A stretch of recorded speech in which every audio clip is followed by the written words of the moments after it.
4-2-0. ಓಹೋ 420. ಬರಲಿ ಬರಲಿ.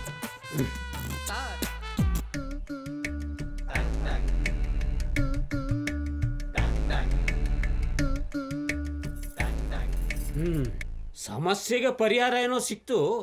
ಅದು ನಿಮ್ಮ ಕೈಯಲ್ಲಿ ಮಾಡೋಕ್ಕಾಗುತ್ತಾ? ಸ್ವಾಮಿಗಳೇ, ಅದೇನು ತವಸಿ ಬುಡ್ಸಿ ಹೇಳಿದ್ರೆ ನಮ್ಮ ಕೈನಾಗ ಆಯ್ತದ ಇಲ್ಲ ಅಂತ ಆಮೇಲೆ ಕೇಳ್ತೀವಿ. ಆ ಮಂಗಳಮುಖಿಗೆ ಮದುವೆ ಮಾಡಿ. ಏನು ನನ್ನ ಮಗನ್ಗೆ ಇನ್ನೊಂದು ಮದ್ವೆನಾ? ಅದು ಈ ಮಂಗಳಮುಖಿ ಜೊತೆಗೆ? ಬಾಳೆ ಕಂಬಕ್ಕೆ ತಾಳಿ ಕಟ್ಸೋದನ್ನ ನೋಡಿದೀವಿ, ಎಕ್ಕದ ಗಿಡಕ್ಕೆ ತಾಳಿ ಕಟ್ಸೋದನ್ನ ಕೇಳಿದೀವಿ. ಇದೇನ್ ಸ್ವಾಮಿಗಳ ಇದು? ಹೋಗಿ ಹೋಗಿ ಮಂಗಳಮುಖಿ. ದ್ರಾಬೇಗಳ, ನಾನು ಹೇಳಿದ್ದು ನಿಮ್ಮ ಮಗಂಗೆ ಮಂಗಳಮುಖಿ ಜೊತೆ ಮದುವೆ ಮಾಡಿಸಿ ಅಂತ ಅಲ್ಲ. ಮತ್ತೆ ನೀವು ಮಂಗಳಮುಖಿ ಮದುವೆ ಮಾಡಿಸಿ ಅವಳಿಗೊಂದು ಬಾಳ್ ಕೊಡೋದ್ರಿಂದ ನಿಮ್ಮ ಮಗನ ಬಾಳು ಚೆನ್ನಾಗುತ್ತೆ ಅಂತ ಹೇಳಿದೆ ಅಷ್ಟೇ. ಏನ್ ಸ್ವಾಮಿಗಳೇ, ನಾವಂತ್ರಿ ತಮಾಷೆನಾ ನಿಮ್ಗೆ? ನಮ್ಮನ್ನು ಯಾರು ಮದುವೆ ಆಗ್ತಾರೆ, ನಮ್ಗೆ ಯಾರು ಬಾಳ್ ಕೊಡ್ತಾರೆ? ನಮ್ಮಂತವ್ರನ್ನೆಲ್ಲ ಹತ್ರಕ್ಕೆ ಬಿಟ್ಕೊಳ್ಳಲ್ಲ, ಅಂತದ್ರಲ್ಲಿ ಮದುವೆ ಆಗಿ ಮನೆ ತುಂಬಿಸ್ಕೊಳ್ತಾರ. ಭಾವನೆಗಳು ಬದಲಾದ್ರೆ ಬದುಕು ಬದಲಾಗುತ್ತೆ. ಸ್ವಾಮಿಗಳೇ, ನೀವ್ ಹೇಳ್ದಂಗೆ ಆಗ್ಲಿ, ಇದ್ರಲ್ಲಿ ನಮ್ದೇನು ಅಭ್ಯಂತರ ಇಲ್ಲ. ಆದ್ರೆ ಇವಳನ್ನ ಮದುವೆ ಆಗಕ್ಕೆ ಗಂಡು ಬೇಕಲ್ಲ ಸ್ವಾಮಿಗಳೇ?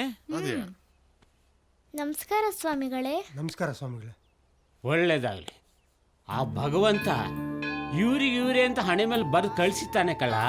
ಹರೀಶ ಬರಲಿ. ಹಾ ಗುರುಗಳೇ. ನಾನು ಕೇಳೋದಕ್ಕೆ ಹೌದು ಇಲ್ಲ ಎರಡರಲ್ಲೇ ಉತ್ತರ ಕೊಡಬೇಕು. ಸರಿ ಗುರುಗಳೇ. ನಿನ್ನ ಮಗಳು ಚೆನ್ನಾಗಿರ್ಬೇಕು ತಾನೆ? ಹೌದು ಗುರುಗಳೇ. ತಾಯಿ ಇಲ್ಲದ ತಬ್ಲಿ ಅನ್ನೋ ಕೊರಗು ಅವಳಿಗೆ ಬರಬಾರ್ದು ಅಂತ ನಿನಗೆ ಆಸೆ ಇದೆ ತಾನೆ? ಇದೆ ಸ್ವಾಮಿಗಳೇ. ಎಷ್ಟೇ ಆಗಲಿ ನಿನ್ನ ಗಂಡಸು, ವಯಸ್ಸಿಗೆ ತಕ್ಕಂಗೆ ಆಸೆಗಳು ಇದ್ದೇ ಇರ್ತಾವೆ. ನಿನ್ನ ಮಗಳಿಗೋಸ್ಕರ ಅವನ್ನೆಲ್ಲ ನೀನು ತ್ಯಾಗ ಮಾಡ್ತಿ ತಾನೆ? ಹೌದು ಸ್ವಾಮಿಗಳೇ. ಹಾಗಾದ್ರೆ ಈ ಮಂಗಳಮುಖಿನ ಮದುವೆ ಮಾಡ್ಕೊ. ಗುರುಗಳೇ, ಅದು ನಾನು. ಯಾಕೋ? ನೀನು ಗಂಡಸು, 26 ಕೆಲಸಗಳಿರ್ತವೆ ಹೊರಗಡೆ. ಆ ಮಗುನ ನೀನು ನೋಡ್ಕೊಳ್ಳೋದು ಭಾಳ ಕಷ್ಟ. ಅವಳು ಹೆಣ್ಣು ಮಗಳು, ನಾಳೆ ಬೆಳೆದು ದೊಡ್ಡವಳಾದ್ಮೇಲೆ ಅವಳ ಕಷ್ಟ ಸುಖಗಳನ್ನು ನಿನ್ನ ಹತ್ರ ಹೇಳ್ಕೊಳಕ್ಕಾಗೋದಿಲ್ಲ. ಅದಕ್ಕೆ ಅಂತ ತಾಯಿ ಸ್ಥಾನದಲ್ಲಿ ಇವಳಿದ್ರೆ ನಿನ್ನ ಬಾಳು ಬಂಗಾರ ಕಳ್ಳ. ಅಲ್ಲ ಸ್ವಾಮಿಗಳೇ, ನೋಡ್ದವ್ರ ಜನ ಏನ್ ಮಾತಾಡ್ಕೋತಾರೆ? ಸಮಾಜದ ಮಾತಿಗೆ ಮಣ್ಣು ಹಾಕ್ತು. ಗೆದ್ರೆ ಬೆನ್ ತಟ್ತಾರೆ, ಬಿದ್ರೆ ಕೈ ತಟ್ತಾರೆ.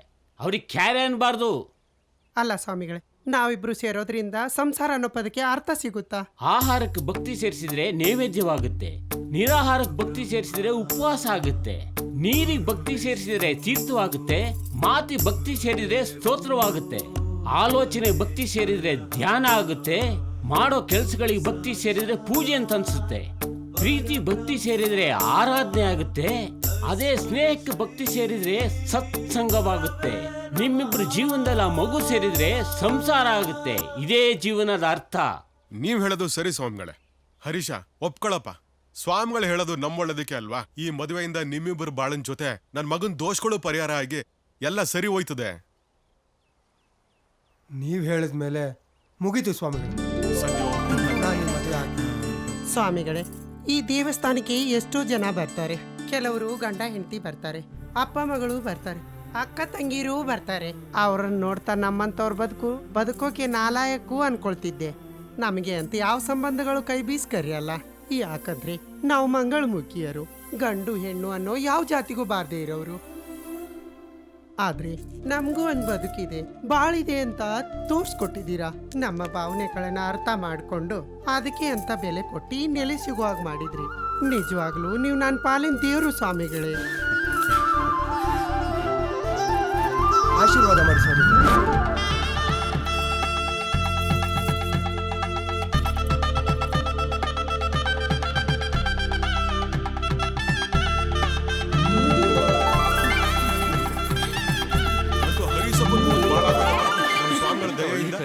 ಸ್ವಾಮಿಗಳೇ, ಅಂತೂ ನೀವ್ ಹೇಳ್ದಂಗೆ ಎಲ್ಲಾ ಕಾರ್ಯನೂ ಮಾಡಿ ಮುಗಿಸಿದಿವಿ. ಇನ್ನು ಮುಂದಕ್ಕೆ ಹೇಳ್ತೀನಿ.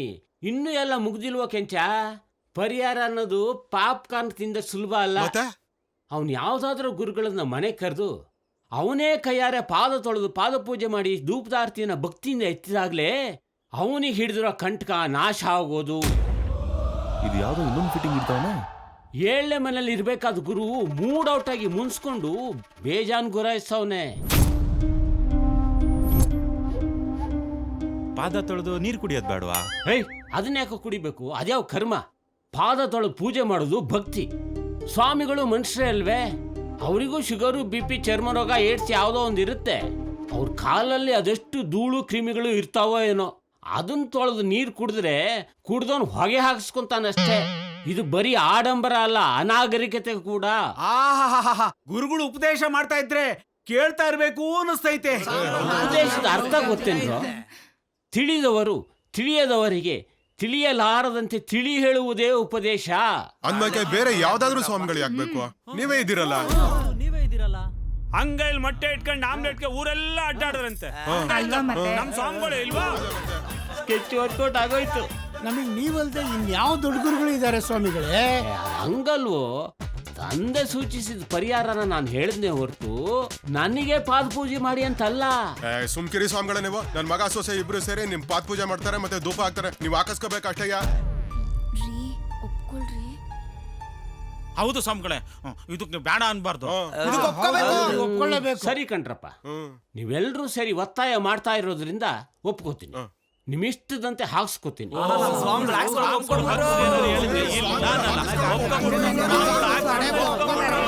ಬಿದ್ದ ಸ್ವಾಮಿಗಳೇ, ನೀವು ನನ್ ಕಿವಿಗೆ ತಿಂಗಳು ಆಗ್ತಿದ್ ತೀರ್ಥ ಪವಾಡ ಮಾಡ್ಬಿಡ್ತು ಸ್ವಾಮಿಗಳೇ.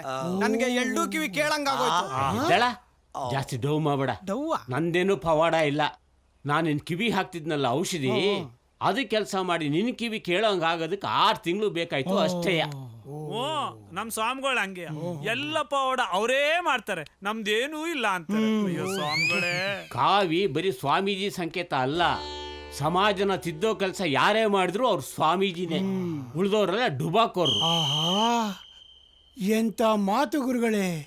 ಅದಕ್ಕೆ ನೀವು ಇಷ್ಟು ಎತ್ತರಕ್ಕೆ ಬೆಳೆದಿರೋದು. ಇಡೀ ಊರೇ ನಿಮ್ ಕಾಲಿಗೆ ಬೀಳೋದು ಗುರುಗಳೇ. ನೀವು ಮುಂಡೆವಾ, ಹಳಕ್ ಪುಳಕ್ಕಲ್ಲ ಆಗೋ ಒಳ್ಳೇದನ್ನೆಲ್ಲ ನನ್ನ ತಲೆಯೇ ಕಟ್ತಿರಲ್ರು. ನೀವು ಹಿಂಗಿರೋದ್ರಿಂದಾನೇ ಅಲ್ವೇ ನನ್ನ ಬೇಳೆ ಕಾಳು ಬೇಯೋದು. ಎಲ್ಲರಿಗೂ ಒಳ್ಳೇದು. ಏನ್ ಕೆಂಚ, ಎಲ್ರು ಆರೋಗ್ಯನಾ? ಎಲ್ಲ ಸಂದಾಗಿದ್ದೀವಿ ಸ್ವಾಮಿಗಳೇ. ಇನ್ನೇನು ಆನಂದ ಬಂದ್ಬಿಡ್ತಾನೆ. ಕೂತ್ಕೊಳ್ಳಿ. ಎಲ್ಲ ಕೂತ್ಕೊಳ್ಳಿ. ನಮ್ಮ ಗುರುಗಳು ಸರಿಯಾದ ಟೈಮಿಗೆ ಬಂದ್ಬಿಟ್ರಪ್ಪ. ನಗು ಬಂದ್ಬಿಡುತ್ತೆ. ಅಂತೂ ಸ್ವಾಮಿಗಳು ಬಂದ್ರು. ಬರ್ಲಿ.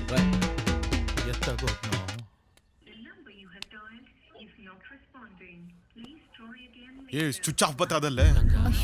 ಅವ್ನು ಯಾಕೆ ಕಳ್ಸಕ್ ಹೋದೆ ನೀನು? ಫೋನ್ ಮಾಡ್ತಾ ಇದ್ದೀನಿ. ಅಣ್ಣ ಊರಲ್ಲಿ ಕೇರಿಯಲ್ಲಿ ಹುಡುಕ್ರೆ ಕಾಣ ಎತ್ತಲವು ಕಾಣ್ತಿಲ್ಲ. ಹಳ್ಳಿ ಕಟ್ಟತ್ತೆ ಅವ್ನು ನೋಡ್ದ? ಸ್ವಾಮಿಗಳು ಕಾಯ್ತಾವ್ರೆ. ಎಲ್ಲ ಕಡೆ ಹುಡುಕ್ತೆ.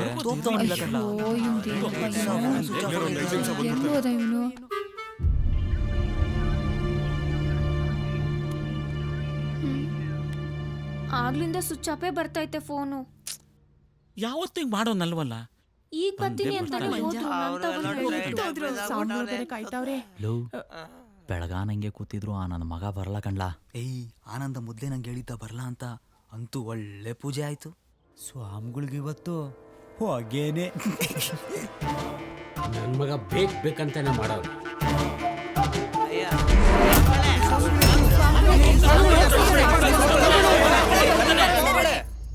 ಲೋ ಕೆಂಚ, ನೀನ್ ತಪ್ಪು ಮಾಡ್ತಾ ಇದೀಯಾ. ನಿನ್ ವಂಶನ ನೀನೇ ಕೈಯಾರೆ ಹಾಳು ಮಾಡ್ಕೋತಾ ಇದೀಯಾ. ಎಷ್ಟೋ ಕೊಬ್ಬು ನಿನಗೆ. ಯಾಕೆ ಹಿಂಗ್ ಕೆಂಡ ಕಾರ್ತಿದ್ಯಾ ತಂದೆ? ನನ್ನಿಂದ ಏನ್ ತಪ್ಪಾಗದೆ? ಮಾಡೋದೆಲ್ಲ ಮಾಡ್ಬಿಟ್ಟು ಏನ್ ತಪ್ಪು ಮಾಡ್ತೀಯ ಅಂತ ಕೇಳ್ತಿಲ್ಲೋ ಮನೆ ಹಾಳ. ನಿನ್ ಮನೆ ನರ್ಕ ಆಗಿ ಹೋಯ್ತದೆ. ನಿನ್ ವಂಶ ನಿರ್ವಂಶ ಆಗಿ ಹೋಯ್ತದೆ. ಯಾವ ಕೆಲ್ಸನೂ ಕೈ ಎತ್ತಲ್ಲ, ಬಾಯ್ ಎತ್ತಲ್ಲ. ಸೊಂಟ ನೋವು, ಮಂಡಿ ನೋವು, ಎದೆ ಉರಿ, ತಲೆಬಾರ, ಕಣ್ ಕಾಣಿಸ್ದಂಗ ಆಗೋದು, ಯಾರೋ ಕರ್ದಂಗ ಆಗೋದು, ಬುದ್ಧಿ ಕೆಡೋದು, ಈ 10 ಬಾಧೆಗಳು ನಿಮ್ ಮನೆತನ ಕಾಡೋಕ್ ಶುರು ಆಗುತ್ತೆ. ನನ್ ಹೊಟ್ಟೆ ಉಳಿಸಿದ್ದಕ್ಕೆ ನಿಮ್ ಮನೆನ ಹೊತ್ಕೊಂಡು ಉರಿಯುತ್ತೆ.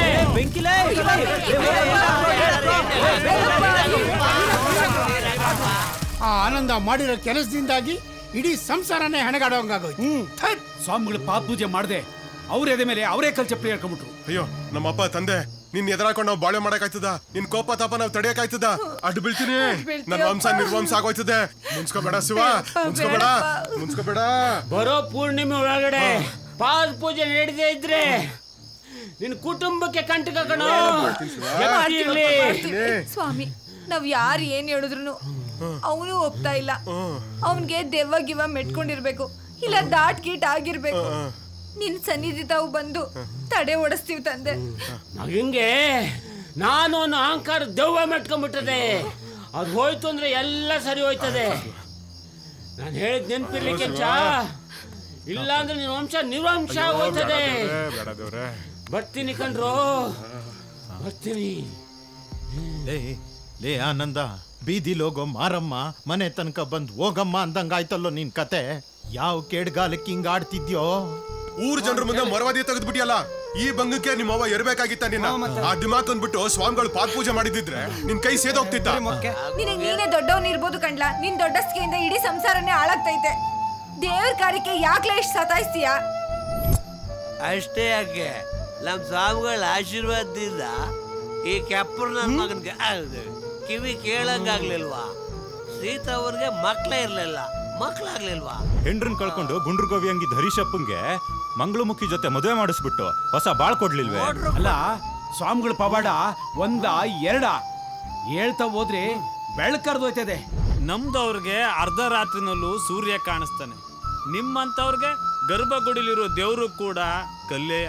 ಲೇ ಆನಂದ, ನೀನು ಗಂಡ್ಸು ಗುಂಡ್ರು ಗೋವಿ ಥರ ಅಲಿತೀಯ. ಪಾಪ ಆ ಹೆಣ್ಮಗಳು ಏನ್ ತಪ್ಪು ಮಾಡಿದ್ಲು? ನೀನ್ ಮಾಡಿರೋ ತಪ್ಪಿಂದ ಅವಳು ತವ್ರ ಮಲ್ಲಿರೋ ಪರಿಸ್ಥಿತಿ ಬಂದಿದೆ, ಗೊತ್ತಾ ನಿನಗೆ? ಆ ಹೆಣ್ಮಗಳ ಬಗ್ಗೆ ಸ್ವಲ್ಪನಾದ್ರೂ ಯೋಚನೆ ಮಾಡಬಾರ್ದೇನೋ ಆನಂದ? ಒಂದ್ಕಿತ ಸ್ವಾಮಿಗಳು ಪಾದ ಪೂಜೆ ಮಾಡೋದ್ರಿಂದ ಏನ್ ನಿನ್ ಕಿರೀಟ ಬಿದ್ದೋಯ್ತದ? ಸ್ವಾಮಿಗಳ ಮಾತ್ಗಂತೂ ಎಳ್ಳಷ್ಟು ಬೆಲೆ ಕೊಡ್ಲಿಲ್ಲ. ನಾನ್ ನಿಮ್ ತಾತ ಹೇಳ್ತೀವ್ನಿ, ನನ್ನ ಮಾತುಗೊಂದಿಷ್ಟು ಬೆಲೆ ಕೊಡಲ್ವಾ?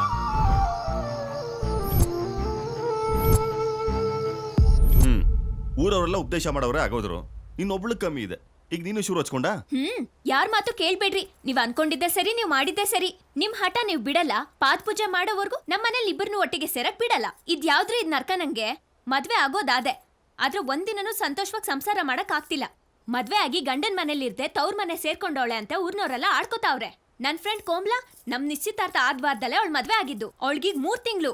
ನಾನಿನ್ನು ತವ್ರ ಮನೇಲೆ ಮುಸ್ರೆ ತಿಕ್ಕೋದ್ರಲ್ಲೇ ಜೀವನ ಕಳಿತಿದ್ದೀನಿ. ನಿಮ್ ಹಠ ನೀವು ಬಿಡ್ಬೇಡ್ರಿ. ನಿಮ್ಗೆ ಹೆಂಡ್ರು ಮಕ್ಳು ಸಂಸಾರ ಯಾವ್ದು ಬೇಡ ಅಂತ ಇಷ್ಟರಲ್ಲೇ ಗೊತ್ತಾಗತ್ತೆ. ಸೋತ್ ಗೆಲ್ಲೋಣ ಅನ್ನೋದೇ ಇಲ್ಲ ನಿಮ್ ಹತ್ರ. ಲೇದ್ ಹಂಗಲ್ಲ ಕಣೆ. ಬೇಡರಿ, ಒಂದ್ ಕೆಲ್ಸ ಮಾಡ್ರಿ, ಬೇರೆ ಯಾರನ್ನಾದ್ರೂ ಮದ್ವೆ ಆಗ್ರಿ. ನಿಮ್ಗೆ ಹೆಂಗ್ ಬೇಕಂಗ್ ಸಂಸಾರ ಮಾಡ್ಕೊಳ್ರಿ. ಅವಳು ಯಾವಳೋ ಹೇಳ್ತಿದ್ರಲ್ಲ ಪಂಕಜ ಅಂತ, ಅವಳ ತವರೇ ಹೋಗ್ರಿ. ನನ್ ಜೀವ ಹಿಂಡ್ಬೇಡ್ರಿ, ನನ್ ಜೀವನ ಹಾಳು ಮಾಡ್ಬಿಡಿ. ಸಾಕ್ ಸುಮ್ನೆ. ಏನ್ ಆಗಿದ ನೋಡ್ತಾನೆ, ಬಾಯಿಗೆ ಬಂದಂಗೆ ಮಾತಾಡ್ತಾನೆ ಇದ್ಯಾ? ನೀನು ನಿಮ್ಮ ಮನೆಯವ್ರಲ್ಲ ನನ್ನೇನ್ ದಡ್ಡನ್ ಮಗ ಬಕ್ರ ನನ್ ಮಗ ಅಂದ್ಕೊಂಡಿದ್ದೀರಾ? ಆ ಓಳ್ ಮುನ್ಸ್ವಾಮಿ ಮಾತುಗಳಿಗೆಲ್ಲ ನೀವು ಮರಳಾಗ್ಬೋದು, ನಾನಲ್ಲ. ಬರೋ ಪೌರ್ಣಿಮೆ ಒಳಗಡೆ ಅವನೇ ಬಂದು ನನ್ನ ಕಾಲಿಗೆ ಬೀಳ್ಬೇಕು. ಹಾಗೆ ನಾನು ಮಾಡ್ಲಿಲ್ಲ, ನಾನು ನಮ್ಮಪ್ಪನ ಮಗನೇ ಅಲ್ಲ. ನಾನು ಇಷ್ಟ ಹೇಳಿದ್ರು ನಿಮ್ ಹಠ ನೀವು ಬಿಡ್ತಿಲ್ಲ ಅಲ್ಲ? ಲೇ ಗಂಗಾ,